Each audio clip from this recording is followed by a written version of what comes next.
Good morning, church. It is Tuesday night, and I am just sorting through some emails here from various Packers expressing their concern about this whole rock and picture thing. Hopefully, by now, it's not new to you. This idea that everyone in the church needs to bring a rock and a picture of themselves and put it in their church mailbox for a very special event coming up in September, and that needs to be done as soon as possible. But these things can get confusing, and so we have emails that sort them out. And what better is there for me to do it Tuesday night at 10 o'clock than to make a video about it? So hopefully this brings some clarity. First email question comes from a G. Moore.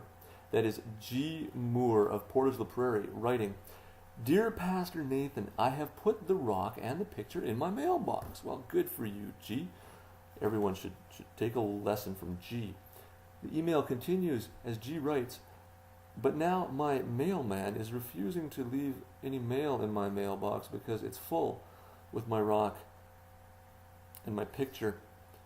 G, you are so close to getting this one right. And all you got to do is realize we mean the church mailbox, not your own mailbox. So G and everyone like G Moore of Portage la Prairie, just take that picture and the rock out of your mailbox and bring it into your church mailbox, and you are good to go. Second email says, "Will I be able to get my rock back?" So email from a person who really wants to be a part of this, but has a special rock that they don't want to lose, that they have a emotional attachment to. And I would just say, do what I have done.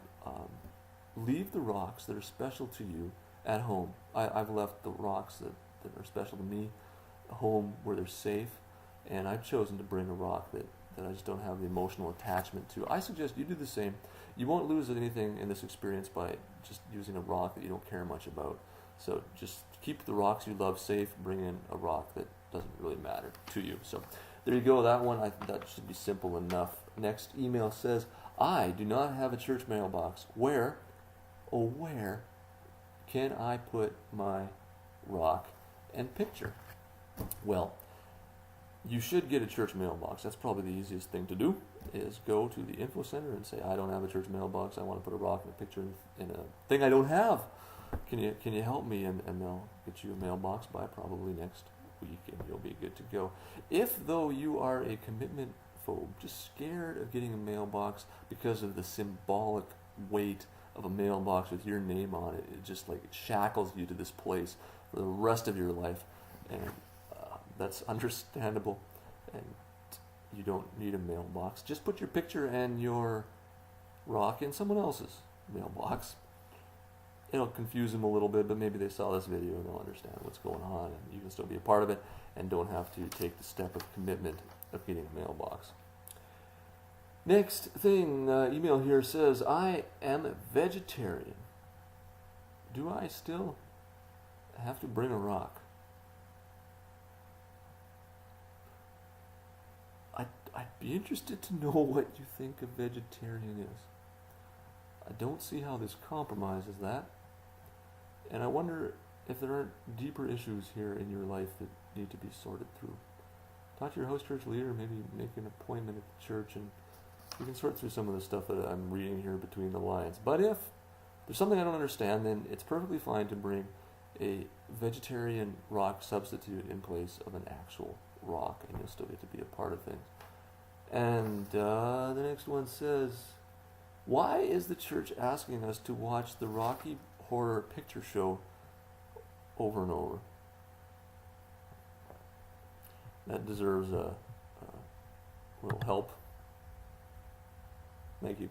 No, the church is not asking you to watch the Rocky Horror Picture Show over and over. That's part of our next initiative, 40 Days of the Rocky Horror Picture Show. But for now, we just want you to bring a rock and a picture to your church mailbox and put it in that mailbox for something special coming up. And our last email is from an R. Wilms. And he writes, although it could be a she, right? Who knows? R. You don't know. They write, "Can I submit a racy photo of myself? Something where I'm reclining in Speedos on my Harley Davidson." well, are, and people like him or her, yes, you may, as long as it's tasteful. There, church, hopefully that, oh, I didn't mean to do that. That would have probably happened naturally, but I accidentally hit the button. Thank you, church. I hope that clears it up. I hope you're having a great morning, or that you've had a great morning, or that you will have a great morning, depending on where they slot this in. I'm going to go to bed.